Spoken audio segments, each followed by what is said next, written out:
right, welcome back to Become a Calm Mama. I am your host, Darlene Childress, and today I'm going to take on the topic of picky eating and peaceful dinners. My hope for you in this episode is that you walk away with a few new tricks in your mom bag in order to create more peaceful dinners. I'm going to help you set that up, set yourself up for success, and then how to help picky eaters. What I want you to take away from this podcast is that you as the parent, what you are responsible for is what your kids eat, when your kids eat, and where they eat. But your kid is in charge of how much they eat and whether or not they eat. So again, you are responsible for what? You serve the food, you buy the food, you are the person who has the money and has the car and has the, knows how to get to the grocery store. You are the person who decides what is served. You are the adult. It's your home. You get to decide when food is served and then where it is eaten. And then you're creating, I always say that our job as parents is to give access and opportunity to our children. And then it's their job to take us up on those access and that opportunity. So the same with food. We're going to provide food, we're going to lay it out, and we're going to allow our children to make decisions within the limit of what we are willing to allow.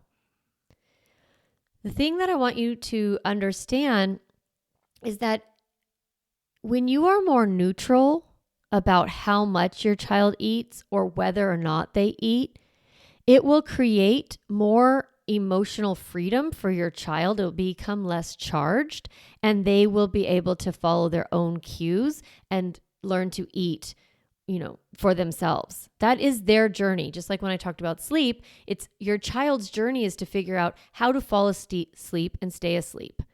Your child's job is also with food is how to recognize their food cues, how to meet their, how to satisfy their hunger, and then get the right energy to live their lives. This is their long-term journey, is their relationship with food. So our job, again, is access and opportunity. What our kids are eating, when they're eating, and where they're eating. You are the leader of your family. You get to decide what foods you buy, what you prepare, what you serve, when food is eaten, where it is eaten. When you're meal planning, this is how I want you to be thinking about things. I want you to be thinking about considering what you are providing, but not catering to your children. So what do I mean by that, right? We're going to consider what it is that our kids like, but we're not going to cater. We're not going to make specific meals just for them. Let me get into the strategies, the tips that will help create more peace for you around having, your kids consistently say, I don't like that. I don't want to eat that. I want cereal instead. That's not what I asked for.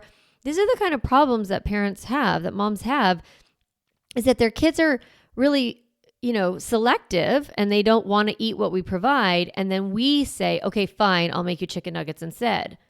Or we look at a recipe and we're like, oh, my kids aren't going to eat that, so I'm not going to make it. I'm going to, make myself that food, and I'm going to make my kids this separate food. If that works for you and you are fine with it, fine. I'm not telling you what to do. But if you want to change that and you want to make one meal and have a family dinner where you just put food on the table and then your kids learn to eat what is in front of them, this is the strategy for that. So how do we do that? The first one is I want you to start practicing eating your meals with your child, making these meals social and pleasant. Because the family table, it's not just about getting fed, it's also about these other social and emotional and cultural values that we have with food. And I know it's really tempting to just, make the kids something quick, make chicken nuggets, make bagel pizzas or whatever, mac and cheese, and give it to them. And then easy peasy, I'll eat later, or I'll eat with my partner. And I noticed that I had this habit when my kids were little because they ate so early and my husband worked late. And I was not sure what to do, and I couldn't push the meal so late. But I also really wanted to create a family that we sat at the table and we ate together. And even though my husband wasn't home, I wanted that value. I wanted that family dinner. That was one of my personal parenting goals. And so that meant that I needed to start eating with my kids. So when I would cook a meal, I would cook a meal where I would, consider what they liked or didn't like and accommodate for some of that. Like if my son doesn't, like my husband, he doesn't like cucumbers. He hates them. So I kind of tend to not cook with I don't have cucumbers. Or if I do use cucumbers, they're on the side. I'm considerate, but I'm not necessarily catering to my husband's preferences all of the time, right? Because I'm the one who's making the food. I'm cautioning you against making special food just for one kid. Now I know I had a picky eater, and the strategies that I'm teaching you help your picky eater learn to be attracted to eating the other food. But what I do know is if you always serve a separate meal to the picky eater, they won't have the opportunity to grow and become a less restrictive eater. So we're instead of making special meals just for one kid, I want you to, like I said, adopt this idea of consider but don't cater. So what does that mean? I think of it like this. I'm always going to have on the table something that my picky eater will eat, like bread, right? Or crackers or something. And I'm going to make them part of what is available to everybody. So it's not like this is your special meal that's set aside for just you. It's like this is what is available to everybody, and you get to take whatever you want from the table. Now, what this means is that we're going to be plattering our food instead of plating it. So this is like a family style meal versus restaurant style. Now, what that means is you make macaroni and cheese even, right? And then you put the macaroni and cheese, the pan, or, transfer it to a bowl or whatever on the table. And then everybody gets to serve themselves onto their plate. Listen, I know this is super annoying because it is so much easier to be at the stovetop and to deliver, like serve up the kids the food and like portion it and everything and then put it in front of them. But what that does is it doesn't help your child recognize that they have control and power over what they're eating and how much they're eating. So maybe you don't platter every night. I don't want you to feel like pressure, but I do want you to think of it as a goal to work towards, to have some times where you platter the food instead of plating it. It puts the control into the hands of your kids. And it also teaches them how to serve food and how to pass food and how to like create that family style meal that you maybe, that if that's your goal, this is how you do it. Because children, they learn to like new food by seeing it on the table again and again and again. So for example, maybe it's green beans and you put green beans on the table and they get to take green beans or not take green beans. Right? You don't make them. There's no like forced bite here. There's no, you have to take at least one or whatever it is. You just kind of offer the food and, you make it taste really good and you eat it and you enjoy it and you're sitting there with them. And then over time, the idea is that they will also take some green beans. That's the theory there. I'm going to talk specifically about how to teach if you have someone who's a picky eater. And how to set limits around that. But for the most part, most kids aren't that picky once they have been exposed to a lot of different food. And so we're going to put that food out in front of them so they see it and then they're making a choice, yes or no.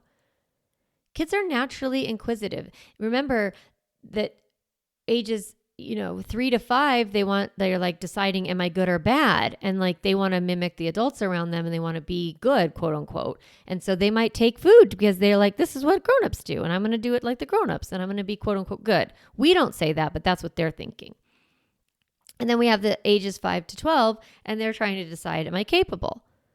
And so we're saying, capable means being willing to eat all sorts of food and being open to new things and being able to try new things. And so you want to trust that the inquisitive, curious, that your child is desiring to become a healthy eater, like a well-rounded eater. So we want to trust that that's happening, trust that that's possible, and expose them to lots of food. Now, when you say, would you like some green beans? Ew, gross. I don't want green beans. That's so disgusting. Yuck. Why would you even eat that? Okay. We want to teach our children to say, no, thank you, when they don't want a food. So if they start to say things like that, you can pause and you can turn to them and say, it's okay to not want to eat something. You can say, no, thank you, and choose something else from the table. So let's practice. Again, so-and-so, do you want green beans? No, thank you. Okay, great. So we want to teach them these manners, right? If they say they aren't hungry, you can just say, that's okay. You can go back to playing once you've sat and kept us company for a few minutes.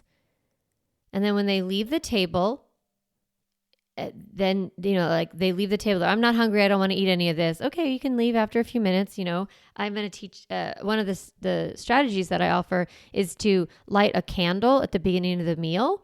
And that signifies that we're all sitting at the table. And then when the candle goes out, that's when the meal is over. So you can say, you can sit here as long as the candle is lit. And once I blow the candle out, you can go. So you have them sit for a few minutes, even if they're 3 or 4, maybe the candle's only lit for like 3 minutes and you still stay there. That's fine. Then I want you to learn, though, that your child leaves the table and you say, okay, no problem. You can eat at the next mealtime. And that way you don't have them come back and, you've already wrapped it all up and they say, oh, I'm so hungry now. Oh, yeah, dinner's over. You can eat something at the next meal. That's why I always had like a before bed snack. It was kind of a rescue snack in some ways to cover if somebody, refused to eat or they weren't hungry at 5:30 or whatever time it was. I would usually do right before bed, just work with my routine, a piece of toast with butter or, a cheese stick or apple and peanut butter. I would kind of do a before bed snack, especially because I could tell that my kids really needed some small thing before bed to help them sleep. But you don't have to do that. You could just say, well, dinner's over, especially if you serve dinner at, 6:30 or 7. Dinner time's over, but we'll have a big breakfast. And I want you to know it's okay for your children to have that hungry feeling in their belly. That is a big way to learn that it's good to eat when food is available, right? Not to not listen to their cues, but in general, if you schedule your snack and meal times at times that your child is actually hungry, then they will be hungry at the meal. That's why it is helpful if you have some sort of schedule or some sort of limitation about when food is served. And so it's, we would always have like after school snack, right around 3:30. And it would be like, fruit or, maybe like a half of a bagel or something like that. So they'd have an after school snack and then we'd eat dinner around 5:30, 5:36. And then when they were really little, I would have a before bed snack because they didn't eat that much at that meal. And that before bed snack would be right around 7:15, something like that. If you keep the snacks to what are you providing for snack? Like instead of like, well, what do you want? Do you want a granola bar? Do you want crackers? Do you want an apple? I really want you to be the leader with food. I want you to say, this is what I'm offering for snack. Take it or leave it. This is what I'm offering for dinner. Take it or leave it. Knowing that there's another meal coming, right? There's always another meal coming. Another strategy I have is how to get kids to the table. Right? So what parents will often do is they'll just come in and they'll say to their kids, kids are playing or they're watching their tablet or they're, playing outside. And it's like, come in for dinner or dinner's ready. Come on to the table. And there's no transition between play and eating. And your child, that's why a lot of times we have like behavior issues at the table because they keep playing. They haven't transitioned into, sitting down and okay, now it's time to eat. And this is what a different behavior is expected. So I really like to have children set the table or be included in setting the table or taking those platters from the kitchen, the bowl of macaroni and cheese or whatever it is, or silverware, and putting them on the table. You don't have to be super fancy with this. You could just be like, can you get 4 forks out and put them on the table? Can you grab 4 napkins? Can you get some water cups? Or even just fill up your own water cup, right? Everybody can fill up their own water cup. You fill up your water cup and then sit down. Anything that you do that helps transition your child from play to eating is helpful, and like a little bit of work there is good. The other thing I notice is when we don't give our kids this time between play and sitting down at the table. So there's a lot of parenting strategies that say, give a warning, like, okay, we're going to be eating in 5 minutes, or you need to set the table in 5 minutes. What I've noticed is that kids, they just go, right? They're not really connected to what you're saying. It's like, wah, wah, wah, wah, wah, wah, wah. I coach parents to say, would you like to eat now or in 5 minutes? So you're asking a question, or would you like to set the table now or in 5 minutes? When you ask the brain a question, it is so much more likely to stop and make a decision. And when the brain makes a decision, I'm going to do something in 5 minutes, then when you come back and you say, oh, it's been 5 minutes, the brain is ready to do that thing. It's pre-decided it's going to do that thing. Isn't that cool? When do you give this question? 5 minutes before you want the thing to happen, because most of the time your child's going to pick in 5 minutes. The funny thing is that I was doing this for so many years that my kids would be like, I'll just do it now. They eventually knew that they were going to do it no matter what. So then they would just do it then, and they would transition themselves before I would even have to come back and say, it's been 5 minutes. So going to your kids and saying, do you want to eat now or in 5 minutes? Do you want to set the table now or in 5 minutes? And then when they come in and you say it's been 5 minutes, give them a little bit of time to finish up whatever they're doing, wrapping it up, and then giving them a little job. You can sit at the table once you've put this on the table. You can sit at the table once you've gotten the forks out. You can sit at the table once you've, gotten the candle, put the candle on the table, whatever your pattern is. And it pulls your children in, and it helps their brain transition into eating, which is really important. The other strategy I wanted to give you is that just like enjoying your own food. So like making food that tastes good to you, and then talking about like when you like something, like, oh my God, I have not made this recipe in so long. I love the way these carrots taste. Like I put a little bit of maple syrup on them and they're a little bit sweet and it's so yummy.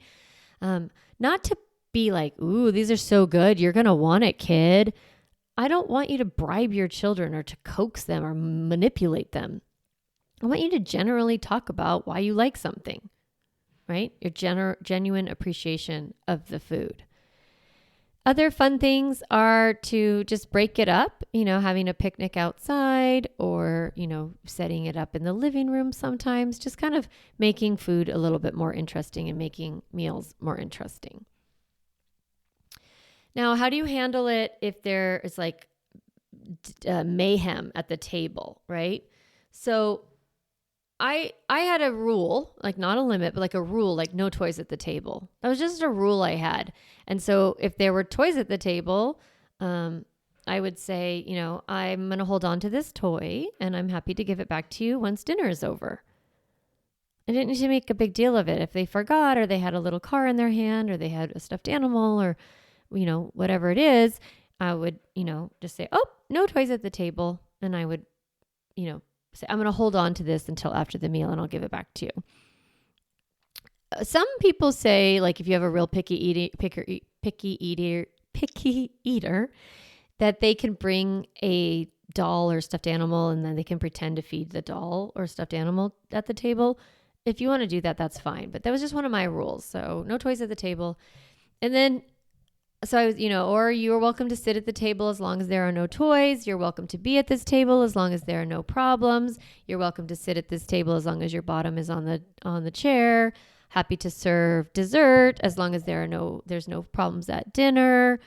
You're welcome to eat this pasta as long as you're using your fork, right? And so these little limits are telling your children what is allowed and the conditions, right? I'm happy to serve a sweet treat after dinner as long as there's no fighting at the table.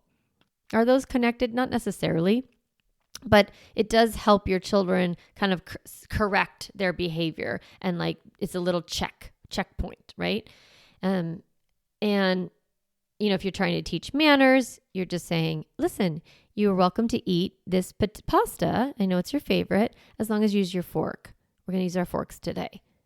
And that's how you teach manners, and you sit and, you hold the limits while you're eating. Now I want to get into picky eating. And I have to be honest that this is a complicated topic for me because one of my sons was an extremely picky eater and still is. It's a sensory processing issue. So there are actual reasons that kids are picky eaters. First off, like toddlers, they are kind of picky. They refuse a food one day. They eat a bunch of food in a row, another day. They have very unregulated eating patterns, totally normal with toddlers. And we don't really need to get all into it with toddlers, like exposing, you want to expose them to lots of food, platter the food, like I said, if they're still in a high chair, kind of putting a lot of options out and then just letting them, explore and touch their food and pick it up and smell it. And all that exposure is going to help them feel more comfortable with food. But when we get into preschool, that's when we start to see that's real selective diet.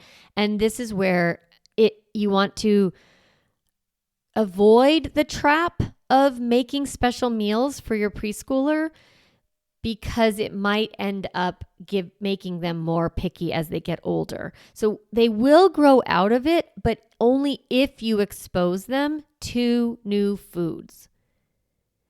Now, when it comes to sensory issues, some kids have genuine food aversion.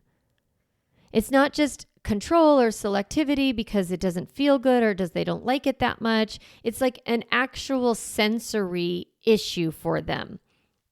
So sometimes when a child is a picky eater, you want to be looking at, are they struggling with the texture or the smell or the sight, right? Thinking about other areas in their life. Are they restrictive in terms of tags and socks and, wind and, what are they very sensitive to sound? If you have a child who seems kind of outside of the norm of what's typical of that age, you might want to talk to your doctor about it and just be like, oh, we're seeing some, sensory issues around food, some food restriction or food aversion, a lot of issues around the tags, and like kind of just exploring that with your doctor. The other reasons that kids might be picky is because of physical limitations. They may actually have trouble with the things that are required in the mouth. It takes 26 muscles to swallow, I found out.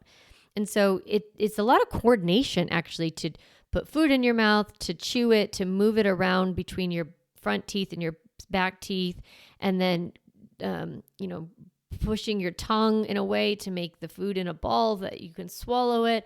There's just a lot of parts. So if your child is having some gagging issues around food, you might want to talk to your doctor about that.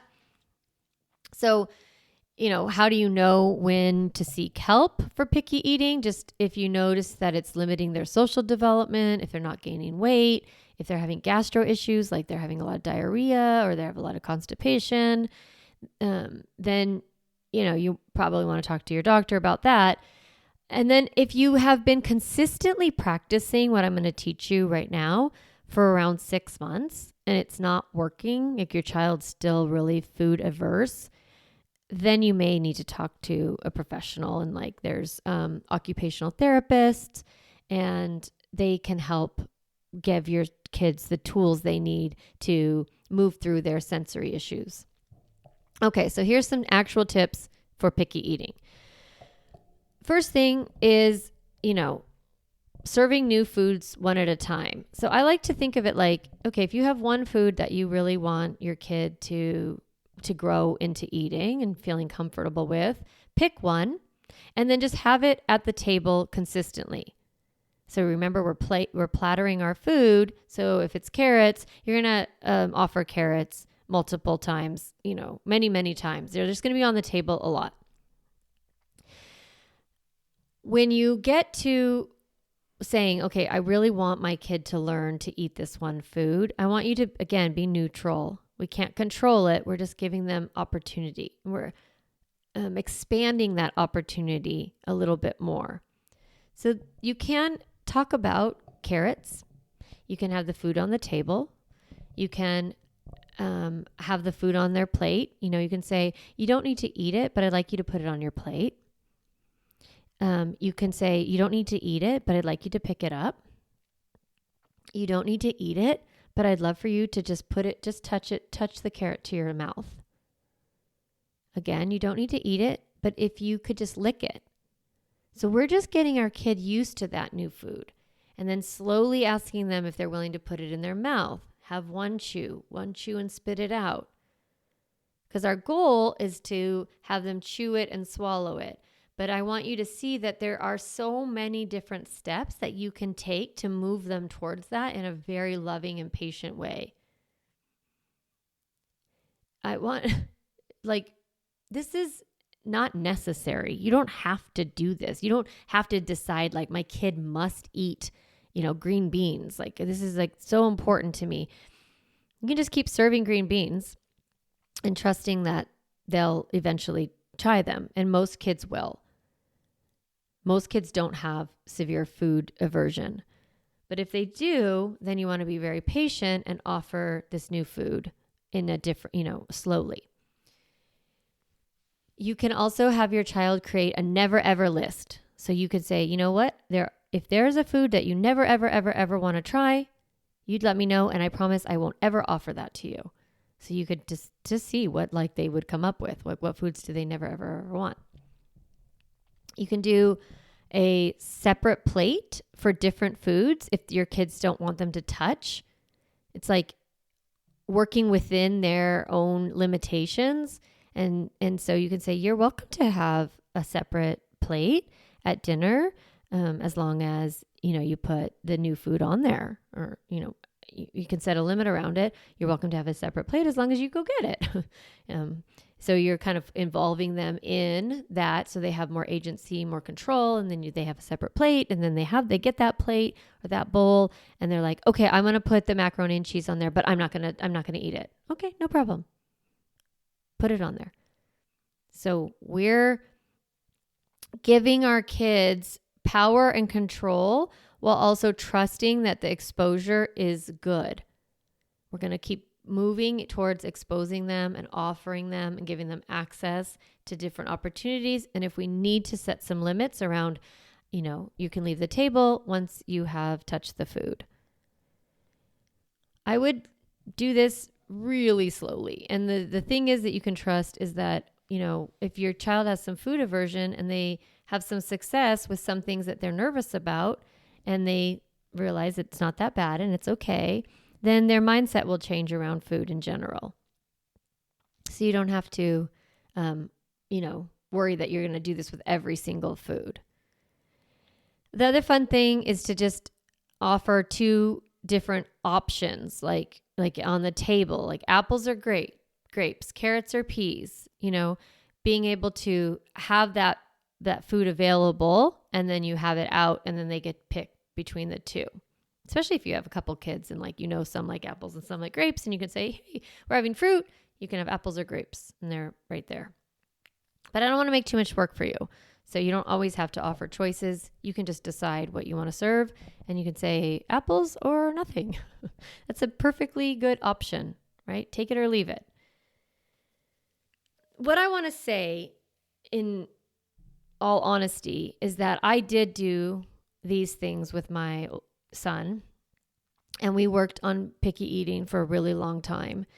And, he did do occupational therapy, and I deep dove into trying to help my child grow through his picky adverse, food aversion. And I was not successful. I think that's the best way to say it. I think my son has grown and is less food averse than he used to be. He has expanded his repertoire of food, but for a very long time, he only ate 5 things. When I say that, I'm not exaggerating. He ate yogurt, oatmeal, crackers / chips, some fruit, and peanut butter sandwiches. That was it. There was no pasta, mac and cheese, rice, like what chicken nuggets, like whatever, hot dogs, like pizza, like whatever's normal other kids eat. He didn't eat any of those things.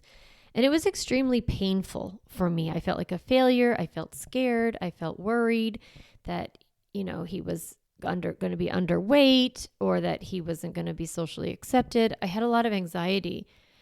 And there was this, and I would bribe him and have charts and get mad. And I was all over the map in how I approached this issue. But there was this one point, I don't know how old he was, maybe 8 or 9. And I remember being at the park and just I was by myself, just sitting there. I think I must have gone on a walk or something. And I was just so mad at him and so frustrated at myself and the situation. And I decided that our relationship was more important than his diet. I just decided that. I was like, you know what? My goal is calories, and that's it. And if I get enough calories in this person that he doesn't die, right? Like that he lives, then I'm a success. And I redefined success. I redefined my values so that I could have more peace. And I got extremely neutral. And I was just like, I'm just going to make sure this kid has calories. And that saved my relationship with him. So if you have a really picky eater, I am challenging you to become more neutral about it and suggesting that you not lower your expectations necessarily, but you find a little bit more peace and trust the long-term big picture vision is that eventually your kid is going to figure out how to eat. And I actually did hold that value with my son. I was like, you know what? Someday he's going to figure this out. It's probably not going to be this year. It's probably not going to be right now. And he has been figuring out his relationship with food. Is he the best eater? No. Does he eat what we eat at the table? No, he doesn't. He eats whatever he eats. And that's his journey with food. It's not mine. I don't make it mean anything about my success or failure as a mom. And that is what you can decide as a parent. You can decide that your job is to give access and opportunity, and the rest is up to your kid. You could decide, my goal is calories, and that's it. I'm going to make sure this person stays on the growth chart. And if that's where you're at, that's also okay. It's more about your relationship with your kid than it is about what they eat or whether they sit at the table with you. It is possible, though, for you to teach your children how to sit at the table, and even if they're not eating, to say no thank you and be polite and be part of the social and emotional and cultural experiences of eating, even if they're physical, if they don't take advantage of the physical parts of the dinner plan. All right, this was, I'm not an expert on, picky eating or anything like that, but I did want to give you some strategies, and I hope that this episode has been helpful for you to find a little more peace and a little more confidence in the way that you run your family and how you provide food for your kids. You're doing a good job, mamas. No matter what you're doing, I want you to just be like, I'm kicking ass and I'm okay. And if you decide to take on one of these challenges, great. If not, also great. All right. I hope you have a great week and that you enjoy some really nice meals with your kids. I will talk to you next time. Hey mama, if you enjoyed this podcast episode, I want to encourage you to do two things. The first is go to my website, calmmamacoaching.com, and get a copy of the Stop Yelling cheat sheet. You'll get a step-by-step breakdown of the most important tool I teach, which is the pause break. And you'll also get 40 ideas to reset your body and balance your nervous system so you don't have to yell at your kids. You can get a copy of that, again, at my website, calmmamacoaching.com/stop yelling. The other thing I'd love for you to do is go to Apple Podcasts and rate and review this podcast so that other moms can discover empowering and helpful, practical parenting strategies, just like you did today. Thanks so much for listening to the podcast. It means a lot to be in your ear every week and to support you on your parenting journey.